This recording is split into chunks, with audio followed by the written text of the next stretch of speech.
Hola, ¿qué tal? El día de hoy vamos a estar revisando las sociedades mercantiles, analizar los tipos de sociedad mercantil que existen, sus características, sus generalidades, la creación de su capital contable en base a la Ley General de Sociedad Mercantil y al igual que la norma de información financiera que es la NIF C11.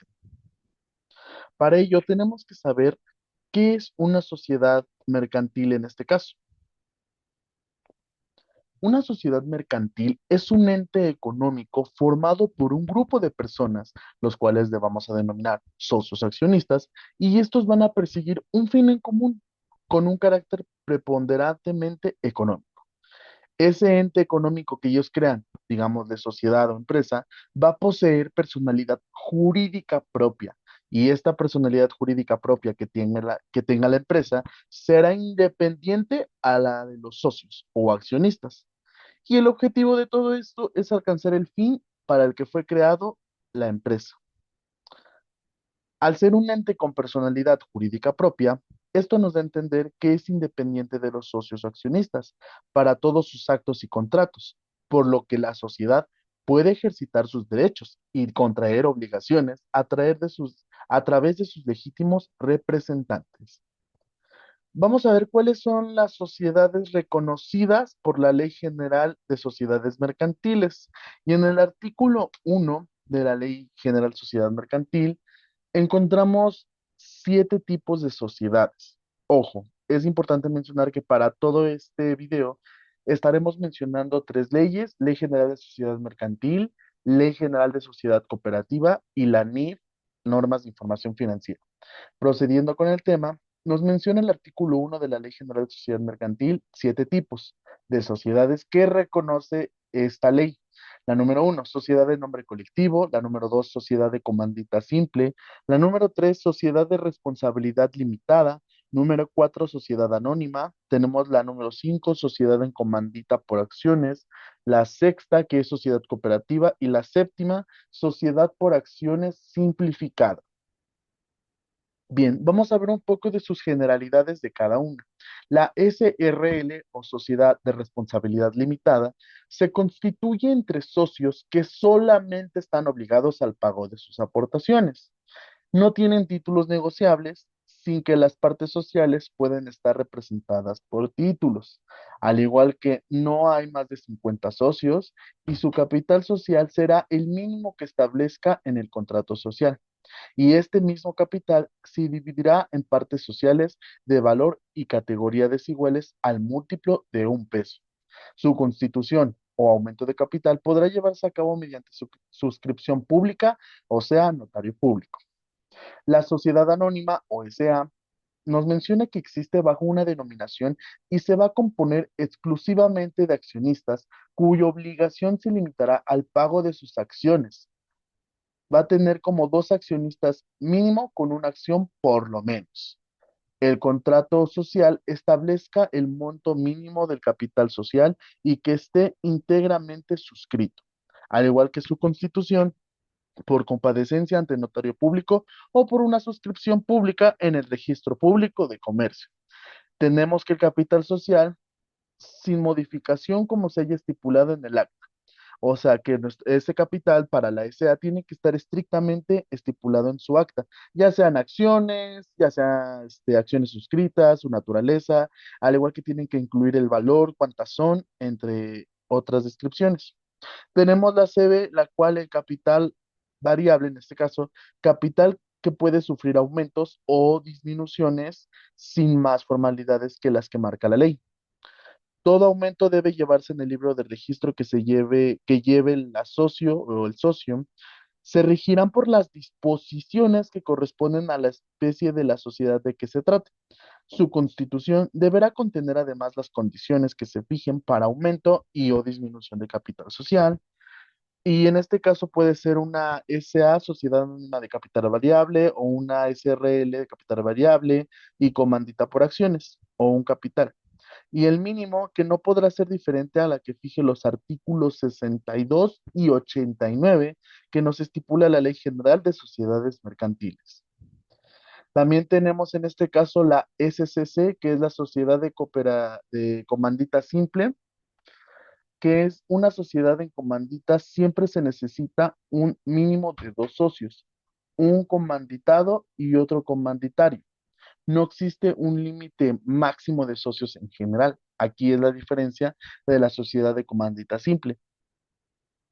Y se forma con el nombre de uno o más socios comanditados, seguido de la expresión y compañía o y CIA, y la abreviatura S en C o SC. No existe un capital mínimo legal y se divide en partes de interés o cuotas, cuyo valor y forma de cesión lo establezcan los estatutos, o sea, lo establezca en el acta constitutiva. También menciona que los socios comanditados son los únicos que pueden ejercer actos de administración, aunque los comanditarios tienen derecho a información y vigencia de la gestión social. Tenemos la sociedad cooperativa, la sociedad mercantil, donde un grupo de personas se asocia para realizar actividades económicas que satisfagan sus necesidades y aspiraciones, tanto individuales como colectivas. Esta sociedad cooperativa requiere un mínimo de cinco socios para constituir esta sociedad cooperativa. Al igual que la sociedad cooperativa debe de contar con órganos de gobierno como la Asamblea General, Consejo de Administración y un Consejo de Vigilancia. Se requiere un capital social mínimo que puede ser variable y las aportaciones de cada socio deben ser iguales o proporcionales a la aportación en trabajo. La sociedad cooperativa se divide en de producción, consumo y ahorro. Y tenemos la SCA, que en este caso sería Sociedad de Comandita por Acciones. Y nos dice que para formar esta sociedad combina elementos de la sociedad en comandita simple y de la sociedad anónima. O sea, esas dos que ya vimos, las une y nos da por hecho la sociedad de comandita por acciones. Y en esta misma, el capital se dividirá en acciones y existen dos tipos de socios, los comanditados y los comanditarios. Debe de incluir el nombre de uno o más socios comanditados, seguido de la expresión y compañía o su abreviatura, y la indicación sociedad en comandita por acciones o su abreviatura S en C por A. Esta sociedad en comandita por acciones se requiere un mínimo de dos socios, un gestor o colectivo y otro comanditario, y no existe un límite máximo de socios. Tenemos la SAS, que en este caso nos menciona el cual la SAS, que es la Sociedad por Acciones Simplificadas, nos dice que puede estar constituida por un solo socio. Su responsabilidad o la responsabilidad de los socios se limita al capital aportado. Y este capital se dividirá en acciones y no va a existir un mínimo obligatorio para constituirla. Las AES, al tener uno o más administradores a quienes se les delega la administración de la sociedad. Los administradores son designados en el acta constitutiva de la SAS o posteriormente mediante un acuerdo que hayan llegado los accionistas. Y su asamblea es el órgano supremo de la sociedad y está integrada por todos los accionistas. Y esta asamblea va a tomar decisiones importantes para la sociedad, como la designación de administradores, modificación de estatutos, aprobación de estados financieros, entre otras funciones que pueden aprobar. Y tenemos al final la SNC, que es la sociedad de nombre colectivo, la cual nos menciona que los socios responden con su patrimonio personal por las deudas de esta sociedad. Al igual que la razón social, se forma con el nombre de uno o más socios o todos ellos, y la adición de y compañía, u otros equivalentes, si no todos los nombres están presentes. Puede ser gestionada por todos los socios o por alguno de ellos, según lo acordado en el contrato social, y a diferencia de otras sociedades de ley, no establece un monto mínimo obligatorio para el capital social en las sociedades en nombre colectivo. Bien, después tenemos el artículo 4 de la Ley General de Sociedades Mercantiles, las cuales nos menciona que se reputarán mercantiles todas las sociedades que se constituyan en alguna de las formas reconocidas del artículo 1 de esta ley y las sociedades mercantiles pueden realizar todos los actos de comercio necesarios para el cumplimiento de su objeto social, salvo las que están expresamente prohibidas por las leyes y los estatutos sociales.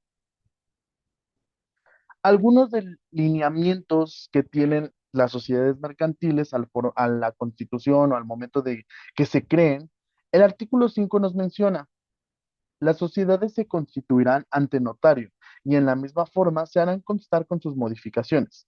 El notario no debe autorizar la escritura cuando los estatutos o las modificaciones estén o contravengan o es lo contrario que lo que establezca la ley.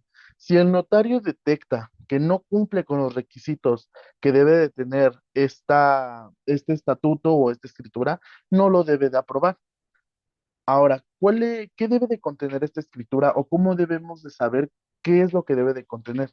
Pues el artículo 6 de la Ley General de Sociedad Mercantil nos dice, la escritura constitutiva de la sociedad debe de contener, fracción uno, nombres, nacionalidad y domicilio de las personas físicas o morales que constituyan la sociedad. Fracción 2 que nos menciona el objeto social. Fracción 3 su razón social o denominación. Fracción 4 la duración, la misma que puede ser indefinida, cuánto tiempo estará en funcionamiento esta empresa o la sociedad. Fracción 5 el importe del capital. Fracción 6 la expresión de lo que cada socio aporta en dinero o en otros bienes, el valor atribuido a estos y el criterio seguido para su valorización. Cuando este capital sea variable, así se expresará indicándose el mínimo que los socios la hayan fijado. Fracción 8, la manera conforme a la cual se haya administrado o se deba de administrar la sociedad y quiénes van a administrarla y sus facultades. Fracción 9, nombramiento de los administradores y designación de los que han de llevar la firma social. En la fracción 10, la manera de hacer la distribución de utilidades y pérdidas entre los miembros de la sociedad. En la fracción 11, importe del fondo de reserva. Fracción 12, los casos en los que la sociedad haya de disolverse anticipadamente. Y fracción 13, las bases para practicar la liquidación de la sociedad y el modo de proceder a la elección de los liquidadores, cuando no hayan sido designados anticipadamente.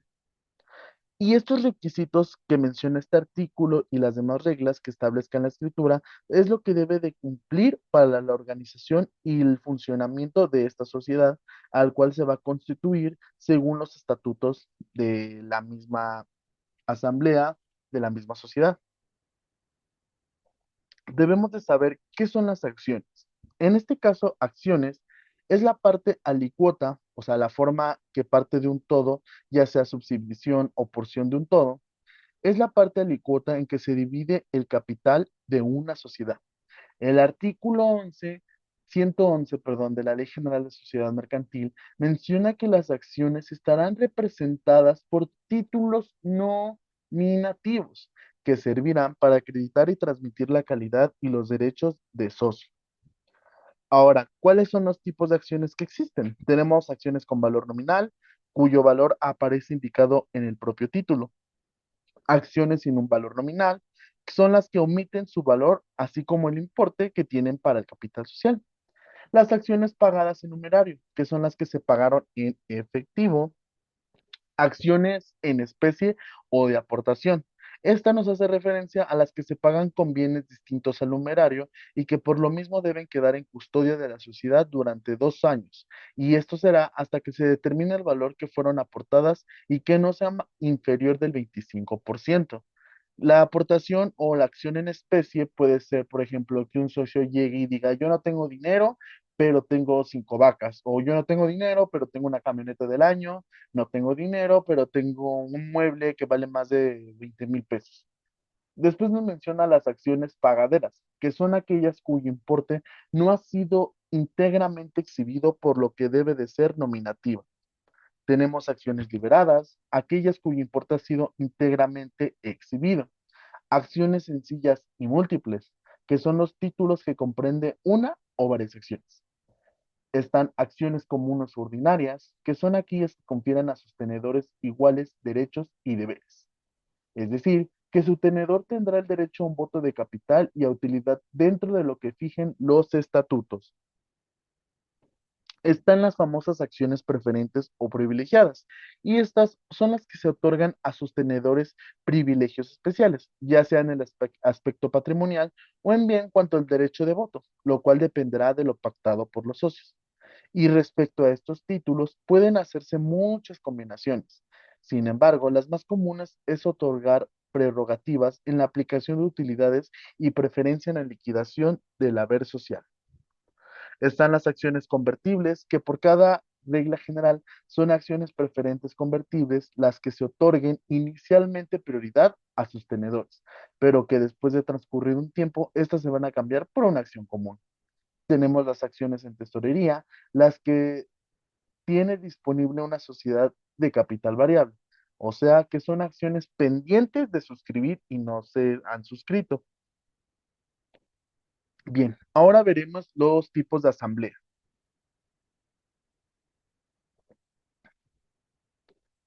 Vemos que los tipos de asamblea y sus facultades es constitutiva.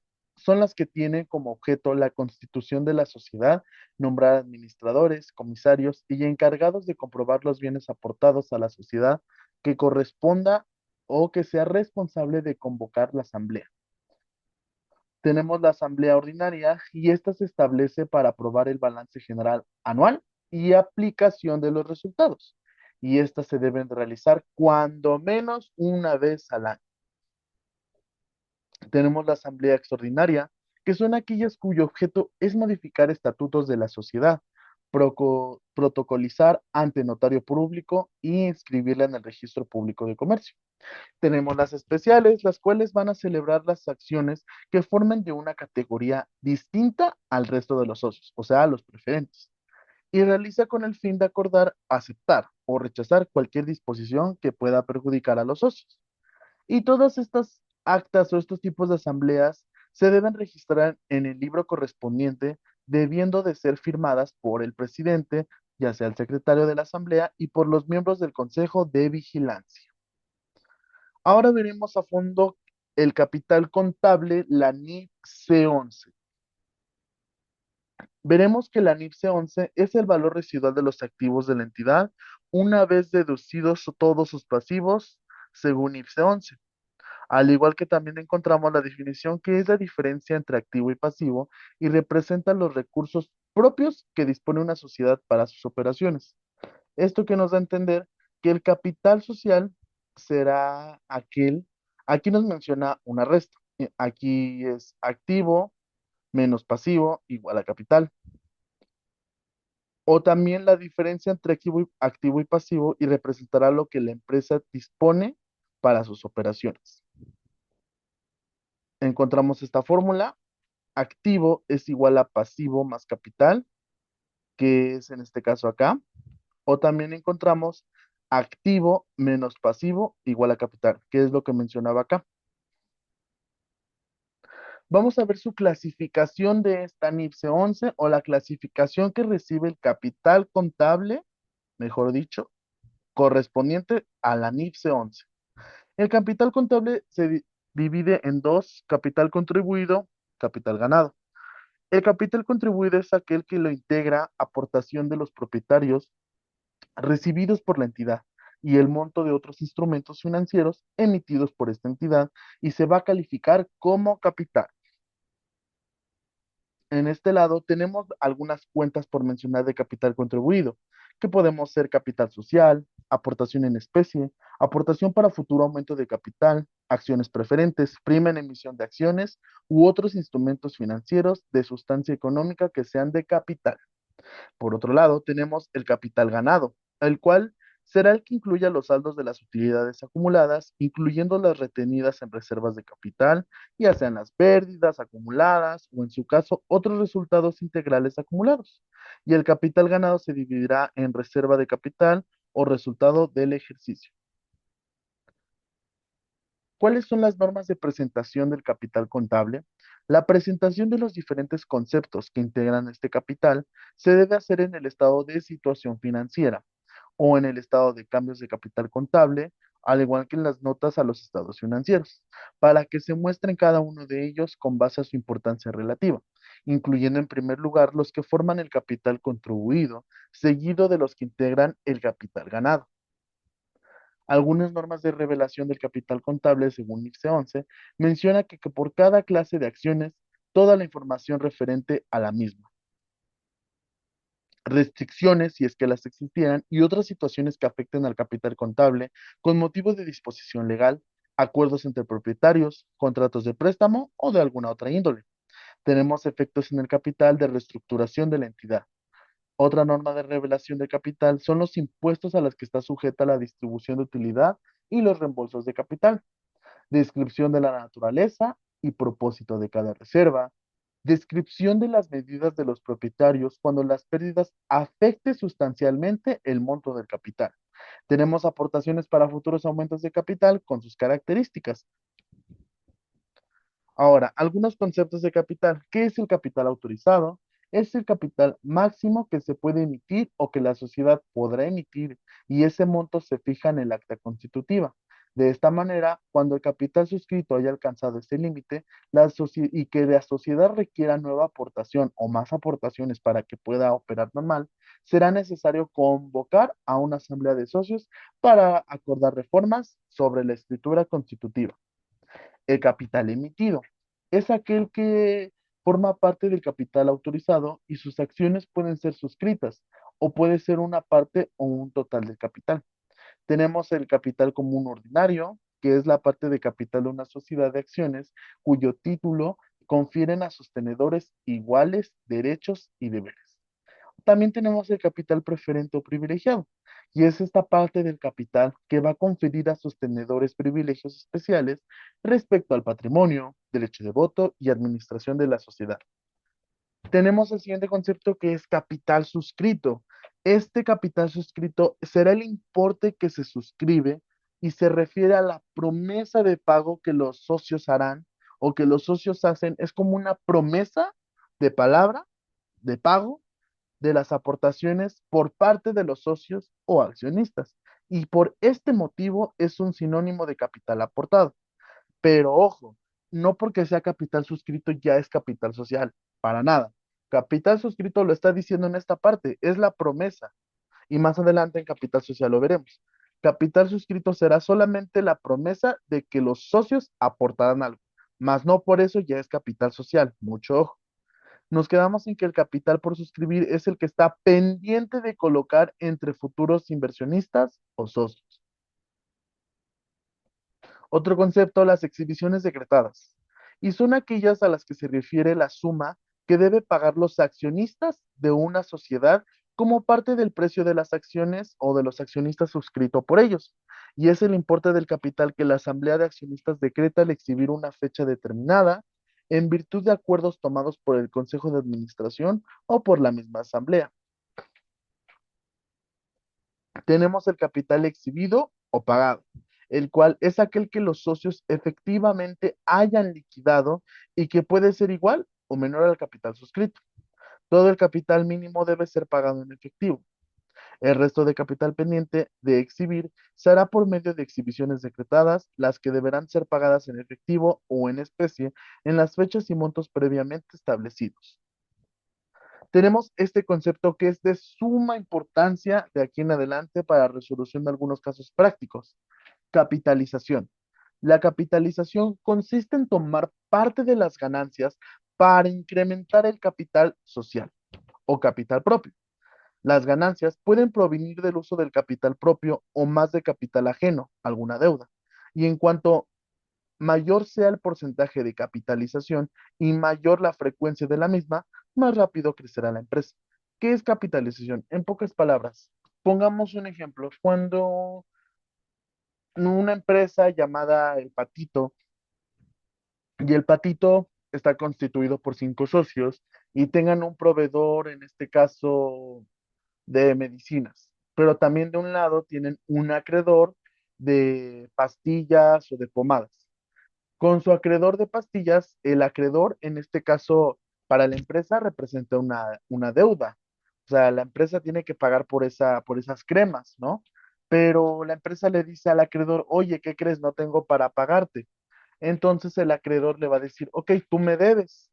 Y aquí es donde ese acreedor le dice, como tú me debes, esa deuda es un pasivo.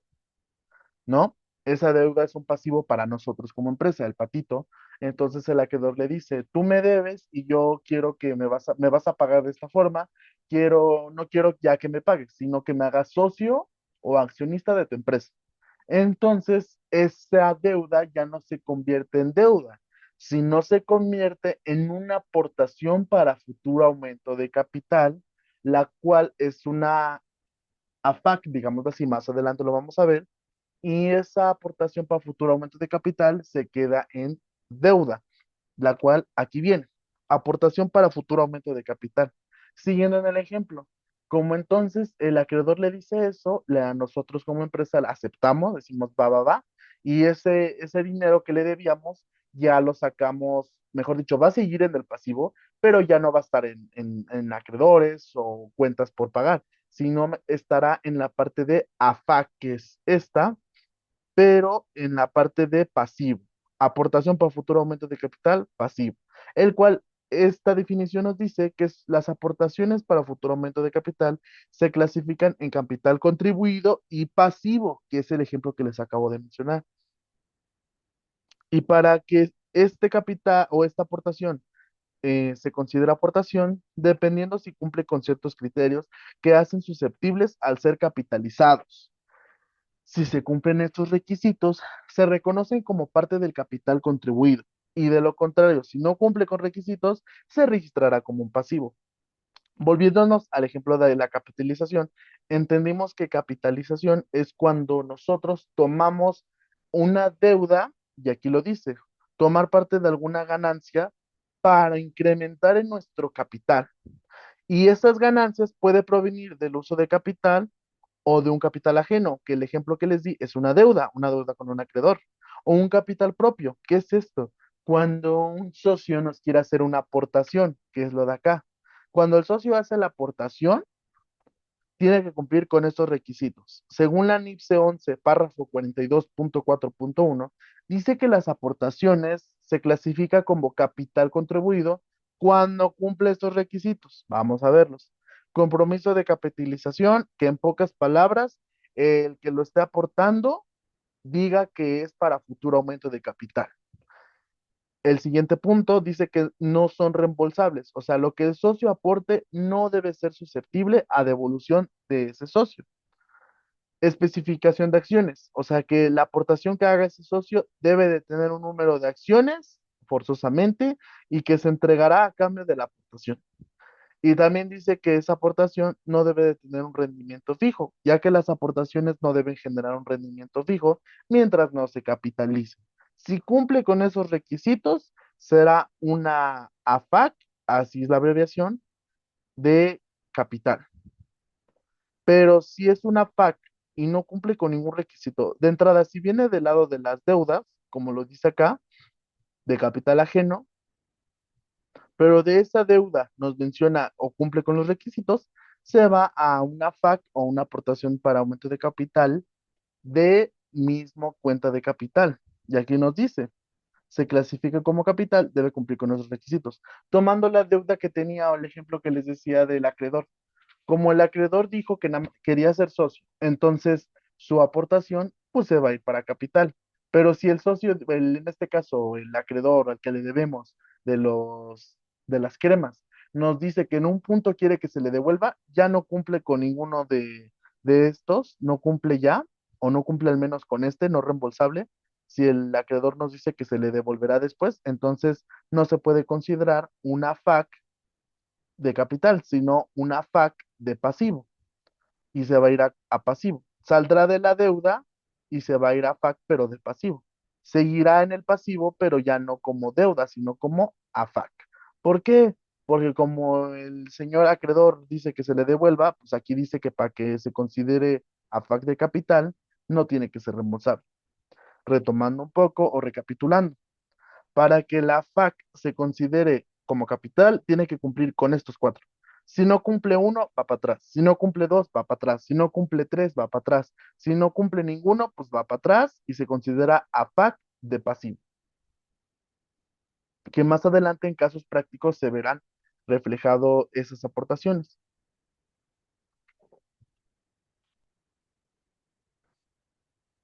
Bien, el capital social se dividirá en capital social fijo y será aquel que se establezca en el acta constitutiva y no debe sufrir modificaciones, o capital social variable, y es aquel que también se va a establecer en el acta constitutiva, pero este sí va a sufrir aumentos o disminuciones, sin formalidades a las que marca la ley.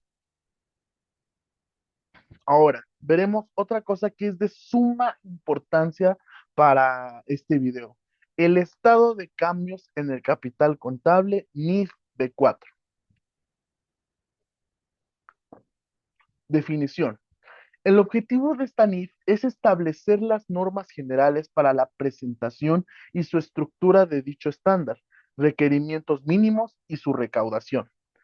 A ver, volvamos. ¿Para qué nos va a servir este estado? Bien, en pocas palabras, este estado nos servirá, y lo vamos a ver más adelante en el alcance o en el objetivo, nos servirá para que podamos nosotros presentar ante la asamblea qué sucedió con el capital social durante un ejercicio que lo compone un año. Entonces, este estado se elabora para ver los cambios que sufrió el capital. Ok, continuemos. ¿Cuáles son sus características? Nos dice esa misma NIF que requiere presentar de forma segregada en el cuerpo del estado de cambios lo siguiente: conciliación entre los saldos iniciales y finales de los rubros que la conforman. En su caso, ajustes retrospectivos que hayan hecho los socios o el que haya hecho el que llevó la contabilidad para el capital, y corrección de errores o de los saldos iniciales o en algún rubro de capital. Nos menciona también que se debe de presentar de forma segregada los movimientos de propietarios relacionados con su inversión de la entidad, ya sea que se hayan repartido utilidades, se haya repartido dividendos, entre otras cosas. También se debe de presentar movimientos de reservas y resultado integral en un solo renglón, desglosando en todos los conceptos que lo integran, ya sea utilidad o pérdida neta, o algunos otros resultados integrales y la participación en otras entidades. El alcance que tiene el estado de cambios en el capital contable dice que la disposición de esta NIF C11, NIF B4, perdón, son aplicables a las entidades lucrativas que emiten estados financieros. O sea, este estado solamente será realizado para entidades lucrativas. Aquí lo dice, que emitan estados financieros en términos de la NIF A1. Entonces, si tu entidad no es lucrativa, ¿para qué fregados vas a hacer el estado de cambio de capital contable? Fuera. Pero si tu entidad es lucrativa, entonces sí lo tienes que elaborar. Y las entidades por propósito no lucrativas no se encuentran comprometidos dentro del alcance de esta NIF. Continuemos. ¿Cuáles son las normas de presentación? Bien, las normas de presentación dice que la información contenida en este estado será útil al usuario de la información financiera para que esta misma pueda ser comprendida y se comprendan los movimientos que afectaron al capital durante un periodo. Y si lo vemos de otro punto de vista, en este caso punto de vista legal, el capital representará por lis propietarios una entidad lucrativa, el cual será un derecho. Y sobre ese derecho, los activos de esta misma son los que ejercen mediante su reembolso o el derecho de dividendos. O sea, ¿qué quiere decir esto? Que al presentar el estado de capital contable también nos revelará si esta entidad lucrativa va a ejercer un reembolso o un derecho de dividendos, porque si hubo pérdida, va para atrás. Se debe mostrar una conciliación entre saldos iniciales y finales del periodo, el cual se presentará ya sea capital contribuido y capital ganado. Tenemos la estructura de este estado.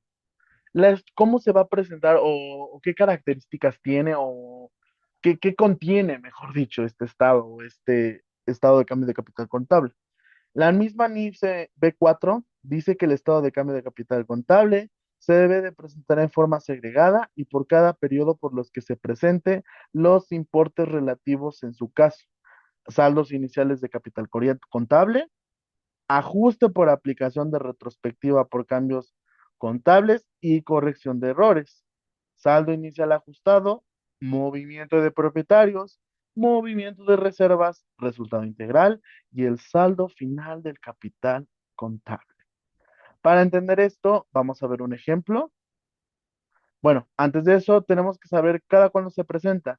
Base a la NIF A1, capítulo 80, este estado se debe presentar en conjunto con el estado de resultado integral por lo menos una vez al año, abarcando un periodo anual, a menos de que se trate del primer periodo, puede ser menor en un año. Ahora, un ejemplo para entender lo que vimos acá, más adelante se los voy a poner aquí, nos menciona, este es un ejemplo de estado de cambio de capital contable. Tenemos fecha, aquí faltaron las fechas, disculpen ustedes. Tenemos el concepto, tenemos la columna capital social. Estas columnas no todas aparecerán siempre, pero ¿por qué? Estas columnas, su aparición de cada una o el concepto, dependerá qué fue lo que se hizo en ese periodo. Por ejemplo, de entrada tenemos el encabezado, que es el nombre de la empresa, qué es este documento, qué es estado de cambios, y de qué periodo a qué periodo abarca. Para este, dice que es del 2024, debería decir del 31 de diciembre de 2024 al, al 31 de diciembre de 2026, o sea, de 24 a 26. Es todo lo que pasó en 2 años. Todo esto es lo que pasó en 2 años. Y en esos 2 años tenemos que ver si se afectaron estas cuentas. Como se afectaron todas estas cuentas, por eso aparecen en este estado. Eso va a depender del ejercicio o de lo que la empresa esté realizando. No siempre aparecerá APAC, no siempre aparecerá primera emisión, no siempre va a aparecer esto. Que aunque estos dos sí por ley, porque pues ni modo que no haya capital social, porque si no, ¿cómo creamos la empresa? Y cómo vamos a mandar resultado del periodo a resultado acumulado. O sea, tal vez estas tres sí, pero esta FAC puede ser que no. Aquí puede ser que no haya habido una primera emisión. Aquí reserva legal, pues tiene que aparecer mínimo una vez cada año porque tienen que hacer los socios una aportación a la reserva legal, o sea, pellizcar de la utilidad, si hayan tenido utilidad en ese ejercicio, pellizcar lo que establece la ley, un porcentaje, para poder crear la reserva legal. Ahora, la reserva legal, aquí para rápidamente, su creación será, en este caso, una quinta parte de lo que es el capital social. O sea, el 20% de lo que es el capital social será lo que represente la reserva legal. El 20%, pero ¿de qué? La reserva legal tiene un tope. Para crearla, menciona dos porcentajes. Una del 5% sobre la utilidad. 5% sobre la utilidad del periodo que se haya obtenido, se crea la reserva legal. Pero ¿cuál es el tope para crear la reserva legal? Es el 20% sobre capital social. O sea, ya me perdí, ¿cómo? No te entendí. Sí, sí, sí. Recapitulemos. Para su creación es el 5% de la utilidad. ¿Y cuánto fue de utilidad? 10 millones. Pero si multiplican, se van a dar cuenta de algo. Este estado es un caso práctico que ya se encuentra en el canal realizado. Por eso ahí van a saber de dónde sacamos esta cantidad. Pero para explicación rápida, 10 millones por 5%, imaginen que nos da esto. Y así es como se creó la reserva legal. Pero esa reserva legal no tiene que superar el 20% sobre el capital social. Entonces, ahí multiplican 5% por esto, y ahí les da el límite para crear la reserva legal.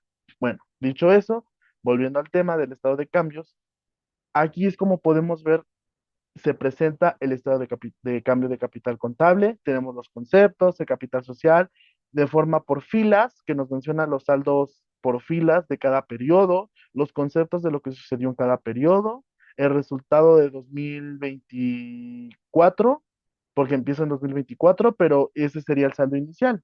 Pero como apenas se creó para efectos de este caso, se creó la empresa, pues no hay ningún saldo inicial, está en ceros. La empresa se creó en 2025. A un ajuste efectuado, pues no hubo ajustes porque va empezando. Saldo inicial ajustado, pues está en ceros porque apenas va empezando. Aquí ya viene la creación, que es aportación de capital, saldo de socio, y etc, etc, etc. Y aquí en esta parte de totales de suma importancia, ya que aquí esta columna va a sumar todo o restar dependiendo el caso práctico, y al final nos va a dar esta cantidad. ¿Cómo saber si estamos bien o este estado está bien? Nos dice también esa misma norma que vimos que tiene que salir un resultado integral. ¿Qué quiere decir resultado integral y saldo final? Que tiene que ser lo mismo. ¿Pero lo mismo a qué? A lo que tenemos aquí y aquí. Lo que sume acá de forma de fila da esto. Y lo que sume acá tiene que dar esto. Así es como sabremos que está correcto este estado. Y por último tenemos las normas de revelación. O sea, ¿qué debe de revelar o qué debe de incluir esto?